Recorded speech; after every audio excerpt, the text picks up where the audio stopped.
नमस्कार दोस्तों, स्वागत है आपका हमारे यूट्यूब चैनल में। देखिए, हम लोग मुग़ल हिस्ट्री को पूरा एमसीक्यू के थ्रू कंप्लीट कर रहे थे और इससे पहले हम लोगों ने 2 पार्ट इसके डिस्कस कर लिए हैं और 2 पार्ट में हम लोगों ने काफ़ी जितने भी इंपॉर्टेंट क्वेश्चन थे मुग़ल एम्पायर के उसको हम लोगों ने डिस्कस किया था। आज ये पार्ट तीसरा है और पार्ट 3 में हम लोग मुग़ल एम्पायर के जो बचे हुए राजा हैं उनके बारे में एमसीक्यूज़ को डिस्कस करेंगे। और उसके बाद एक और पार्ट आएगा, पार्ट 4, जिसमें हम लोग इसके जो लिटरेचर वगैरह, literature, music, art and architecture, इन सब से जो एमसीक्यूज़ बनेंगे उसको हम लोग डिस्कस करेंगे।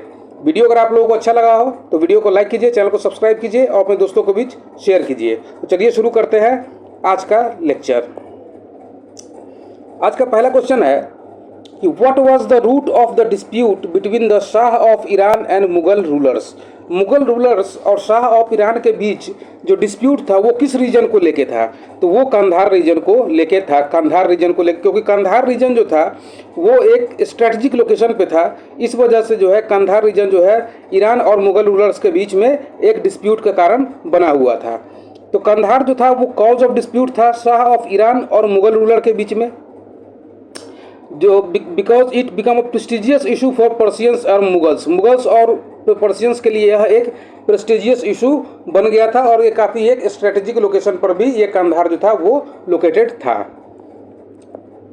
दूसरा क्वेश्चन है कि the loss of Kandahar was a big blow to Mughal empire from the view point of, यानी कि किस व्यू से जो कंधार जो हार गया था मुगल एम्पायर, वो किस व्यू से मुगल एम्पायर के लिए लॉस हुआ?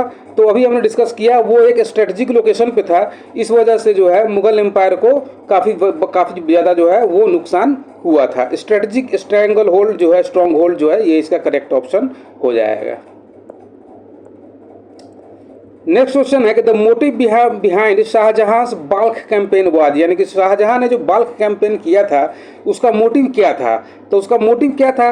मोटिव था secure a friendly ruler in Balkh and Badakhshan which bordered Kabul. आपको पता है ये काबुल जो था, काबुल भी एक स्ट्रेटजिक लोकेशन था और काबुल में अपना राजा को स्थापित करना जो है वो काफ़ी अहमियत रखता था शाहजहां के लिए। इसलिए वो चाहता था कि बाल्ख और बदाख्स्तान में अपने जो राजा है उसको जो है नियुक्त कर लिया जाए। उससे क्या होगा कि जो ईरान वगैरह से जो अटैक होता था उस अटैक से जो है अटैक को प्रिवेंट किया जा सकता था।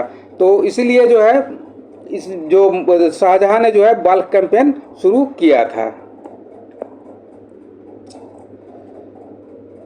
Who had led a deputation of Banaras Pandits before the Mughal emperor to seek the abolition of pilgrim tax on Banaras and Allahabad, यानी कि बनारस पंडित का डेपुटेशन कौन लेके गया था मुगल राजा के पास कि बनारस और इलाहाबाद पर जो पिलग्रिम टैक्स लगता है उसे ख़त्म कर दिया जाए? तो वो लेके गए थे कविंद्रचार्य जो थे वो लेके गए थे उस डेलीगेशन को। तो कविंद्रचार्य जो है वो डेलीगेशन को लेके गए थे मुगल एम्पायर के पास कि बनारस और इलाहाबाद पर जो पिलग्रिमेज टैक्स लग रहा है उसको जो है ख़त्म कर दिया जाए। और कविंद्रचार्य कौन थे? तो कविंद्रचार्य थे एक पोएट थे शाहजहां के दरबार में, जो अवधी और ब्रज लैंग्वेज में कविता लिखते थे। नेक्स्ट क्वेश्चन है कि the coordination of Hindu and Iranian architecture can be seen in.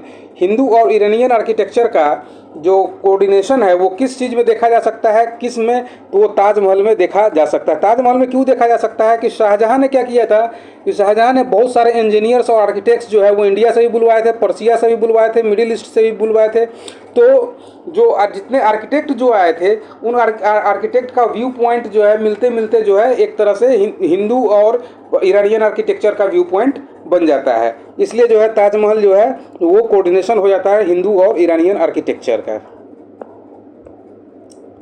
Next question है कि who among the following shifted the capital of the empire from Agra to Delhi, यानी किसने अपने कैपिटल को आगरा से दिल्ली मूव किया था? तो आगरा से दिल्ली मूव किया था वो था शाहजहां। शाहजहां ने अपने कैपिटल को आगरा से दिल्ली मूव किया था। अब नेक्स्ट क्वेश्चन दिया हुआ है कि एक तरफ मॉन्यूमेंट्स का नाम दिया हुआ है और दूसरी तरफ बिल्डर्स का नाम दिया हुआ है। तो आपको ये बताना है कि इन कौन से मॉन्यूमेंट्स को किसने बनवाया था। तो अलाई दरवाज़ा को किसने बनवाया था? तो अलाई दरवाज़ा को बनवाया था अलाउद्दीन खिलजी ने। बुलंद दरवाज़ा को किसने बनवाया था? बुलंद दरवाज़ा को बनवाया था अकबर ने। मोती मस्जिद जो आगरा में मोती मस्जिद है वो उसे किसने बनवाया था? तो आगरा का मोती मस्जिद ये बनवाया है शाहजहां ने, और मोती मस्जिद जो दिल्ली का है इसे बनवाया है औरंगजेब ने। तो यानी कि 1 2 3 4 जो है वो इसका करेक्ट ऑप्शन हो जाएगा। Option number C is the correct option. Alai Darwaza बनवाया अलाउद्दीन खिलजी ने, बुलंद दरवाजा फतेहपुर सिकरी का ये बनवाया अकबर ने, मोती मस्जिद ये बनवाया शाहजहां ने, और मोती मस्जिद जो दिल्ली का है उसे बनवाया था औरंगजेब ने। अच्छा, नेक्स्ट क्वेश्चन है कि Upanishad were translated into Persian during the reign of. Upanishad को जो है पर्शियन में ट्रांसलेट किस के समय में किया गया था? तो वो था शाहजहां। शाहजहां के समय में पर्शियन में किया गया था, और किस नाम से किया गया था? तो सिरे अकबर नाम से इसे किया गया था, सिरे अकबर नाम से। और सिरे अकबर किसने किया था? तो दारा शिकोह ने इसे ट्रांसलेट किया था सिरे अकबर के नाम से। और दारा शिकोह के जो है, दारा शिकोह को लिटिल अकबर भी कहा जाता था, लिटिल अकबर भी कहा जाता था। और शाहजहां ने उसे एक और टाइटल दिया था जिसका नाम था शाह बुलंद इकबाल। शाह बुलंद इकबाल जो है उसे टाइटल दिया था। अब नेक्स्ट क्वेश्चन है कि who among the following historians declared the regime of Shahjahan to be the golden era of Mughal empire. यानी कि मुगल पीरियड का गोल्डन एरा बताया जाता है शाहजहां के रिजिम को। वो किसने बताया था? तो वो बताया था A.L. श्रीवास्तव ने। A.L. श्रीवास्तव ने जो है इसे गोल्डन पीरियड बताया था। तो A.L. श्रीवास्तव जो है वो अपने एक बुक है, बुक का नाम है मुगल कालीन भारत। उसमें लिखते हैं कि शाहजहां का पीरियड जो था वो गोल्डन पीरियड है मिडिएवल इंडिया का। लेकिन इस बात से जो J.N. सरकार और V.N. स्मिथ जो है वो इस चीज़ को एक्सेप्ट नहीं करते हैं, लेकिन R.S. शर्मा ने इसे एक्सेप्ट किया है कि वो एक गोल्डन पीरियड था।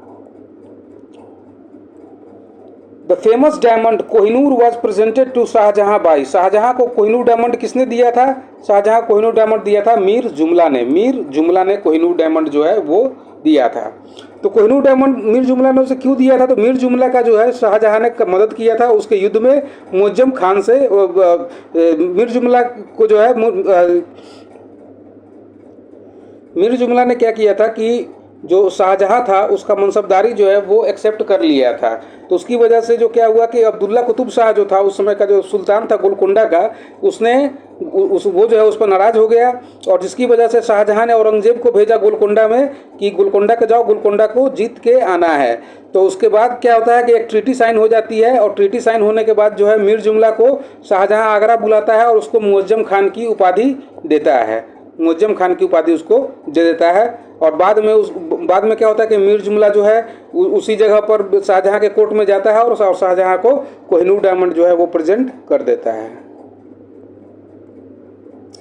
अब नेक्स्ट क्वेश्चन है कि which Mughal empire abolished the Persian custom of sajda. सजदा जो बलबन के द्वारा शुरू किया गया था उसे किस मुगल एम्पेयर ने ख़त्म किया था? तो उसे शाहजहां ने ख़त्म किया था। सजदा नाम का जो सिस्टम चल रहा था उसे शाहजहां ने ख़त्म किया था। अब नेक्स्ट क्वेश्चन है who of the following Mughal ampere was coronated twice. किस मुगल एम्पेयर को 2 बार कोरोनेट किया गया? तो वो था औरंगजेब। औरंगजेब को 2 बार कोरोनेट किया गया था। कहाँ कहाँ पर? 1658 में दिल्ली में, और 1659 ईस्वी में किया गया था देवराई बैटल के बाद, सक्सेस ऑफ देवराई बैटल के बाद। तो नेक्स्ट क्वेश्चन है कि बैटल ऑफ धर्मात was found between. Battle of धर्मात किसके किसके बीच लड़ा गया था? तो बैटल ऑफ धर्मात लड़ा गया था औरंगजेब और शाहजहां के बीच। औरंगजेब और शाहजहां के बीच जो है बैटल ऑफ धर्मात लड़ा गया था। तो बैटल ऑफ धर्मात जो है औरंगजेब और दारा शिकोह के बीच लड़ा गया था शाहजहां की गद्दी को पाने के लिए। दारा शिकोह को कौन हेल्प कर रहा था? तो दारा शिकोह को हेल्प कर रहा था राजा जसवंत सिंह। और औरंगजेब को कौन सपोर्ट कर रहा था? तो औरंगजेब को सपोर्ट कर रहा था प्रिंस मुराद, जिसमें जो है औरंगजेब जो है विक्टोरियस साबित होता है बैटल ऑफ धर्मात में। तो राजा जसवंत सिंह सपोर्ट कर रहा था दारा शिकोह को, औरंगजेब को सपोर्ट कर रहा था प्रिंस मुराद बैटल ऑफ धर्मात में। अब नेक्स्ट क्वेश्चन है कि Mughal Prince who took refuge in Srinagar Garhwal. यानी कि श्रीनगर गढ़वाल में कोई किस मुगल प्रिंस ने रिफ्यूज लिया था? तो वो था सुलेमान सुकोह ने जो है वो लिया था। अब नेक्स्ट क्वेश्चन है कि with which Mughal general did Shivaji sign the treaty of Purandar in 1665।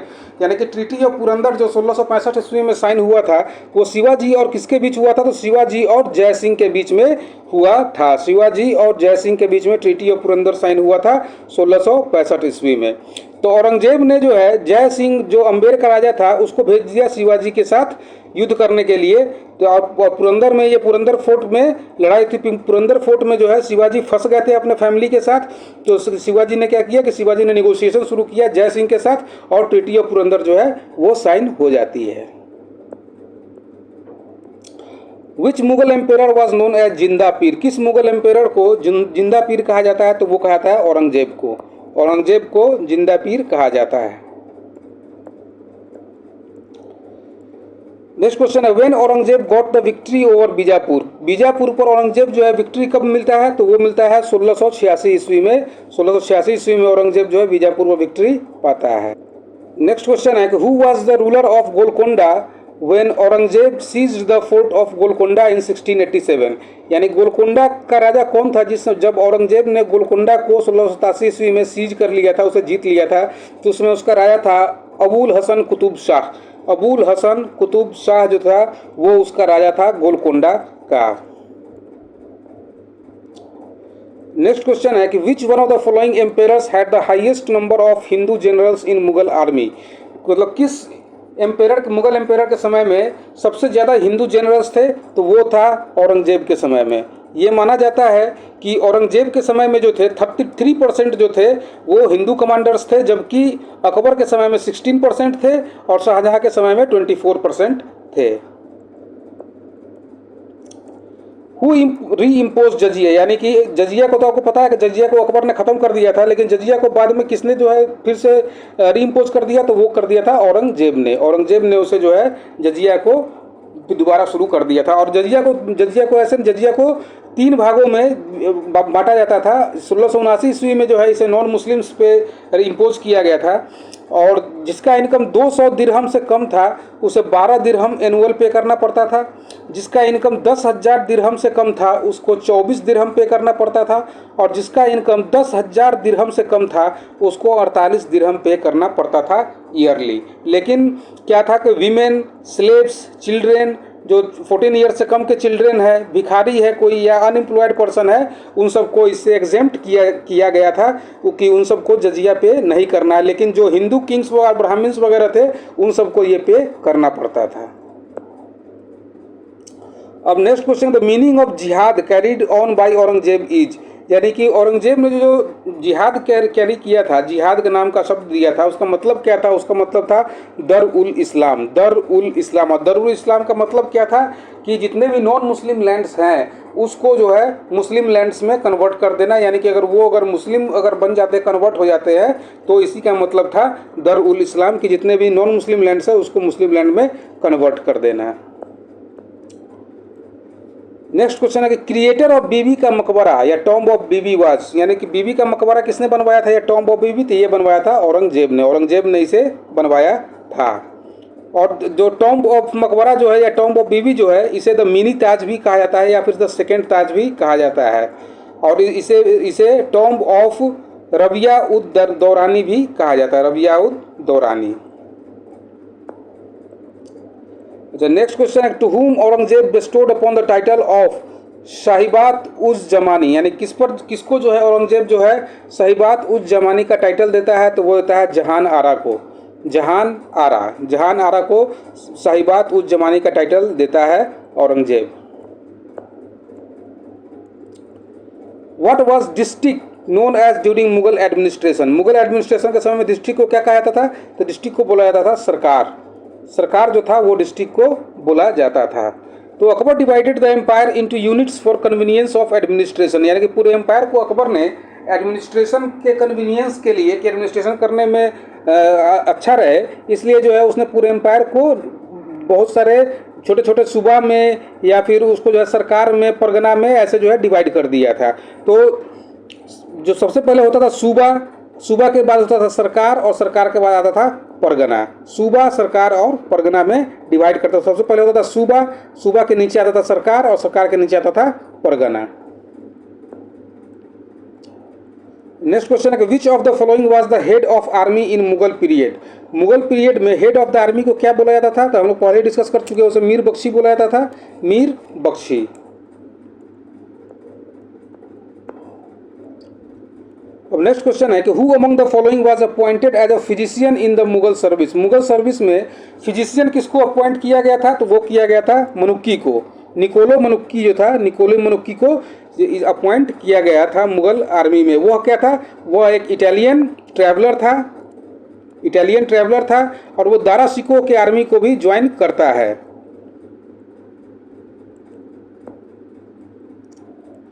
Next question है कि in the Mughal administration muhtasib was. मुहत्सिब कौन था मुगल एडमिनिस्ट्रेशन में, तो मुहत्सिब था पब्लिक मोरल्स का जो ऑफिसर इंचार्ज होता था, उसे जो है मुहत्सिब कहा जाता था।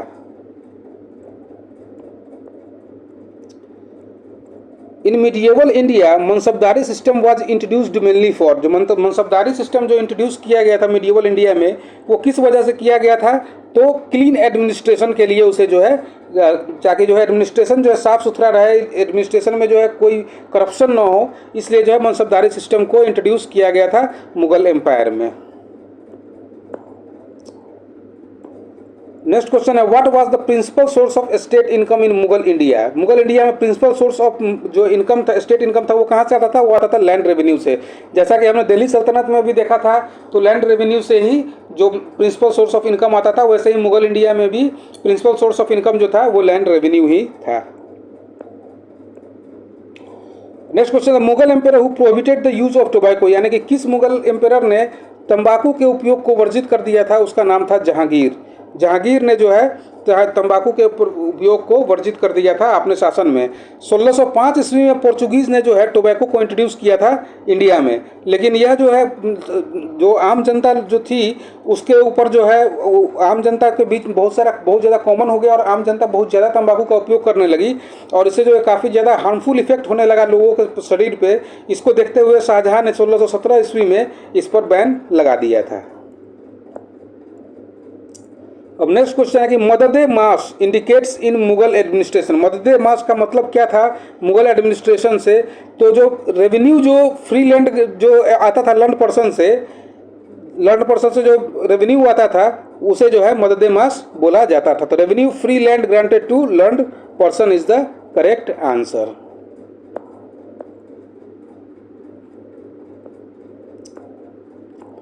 अब नेक्स्ट क्वेश्चन है कि एक तरफ लिस्ट दिया हुआ ऑफिसर का और उसको ड्यूटी कौन सा असाइन किया गया था, ये आप लोग को बताना है। तो सबसे पहले जो है दीवान ए तान। दीवान ए तान की ड्यूटी क्या थी, तो दीवान ए तान जो है जागीर और सैलरीज जो होता था उसकी देखभाल करता था, किसको कितना सैलरी देना है या फिर ज़मीन किसके पास कितना है, इसका देखभाल करता था दीवान ए तान। मुस्तरीफ जो है वो एक्सपेंडिचर, इनकम एक्सपेंडिचर जो स्टेट का होता था, इनकम एक्सपेंडिचर उसको एग्जामिन करता था। मुशरीफ जो है ऑफिस को देखता था, जो ऑफिस में कैसा कार्यभार चल रहा है, और वाकी नवीस जो था वो इवेंट्स और फरमान्स जो है उसका प्रॉपर लिस्ट तैयार करता था। यानी कि दीवाने तान जो था, दीवाने तान जागीर और सैलरीज को देखता था। मुतसफ़िर जो है वो इनकम स्टेट के इनकम को देखता था। मुशरीफ जो है वो ऑफिस को देखता था, और वैकनवीस जो था वो मेन इवेंट्स और जो फरमान्स जो राजा के द्वारा दिए जाते थे उसको देखता था। इसलिए करेक्ट ऑप्शन हो जाएगा ऑप्शन नंबर बी।